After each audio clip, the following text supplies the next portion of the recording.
National Weather Service radar indicated a severe thunderstorm capable of producing quarter-size hail and damaging winds over 60 miles per hour. This storm was 4 miles south of Beulah, or about 12 miles west of Pensacola, and moving east at 30 miles per hour. These clouds are building fast right over me. I think I've got about 5 minutes to get this shot and get out of here before I get swept up and brought to Kansas. Well, I've just arrived to the beach, and you can see that there's actually heavy oil on the beach here.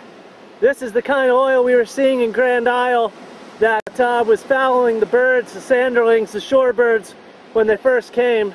And what is really comforting out here is the presence of a major response. You can tell there's a lot of cleanup going on out here. You can notice the whole wreck there is stained brown. As far as the eye can see, there is absolutely nobody on this beach except for myself.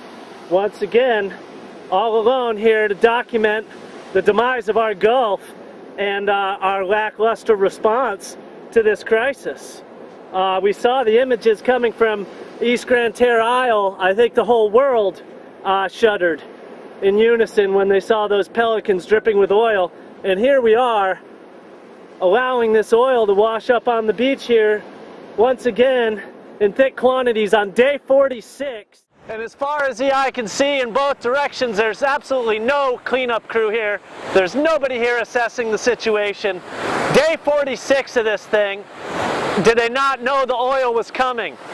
How did I end up here and there are no cleanup crews? What's going on? Where is Billy Nungesser when you need him?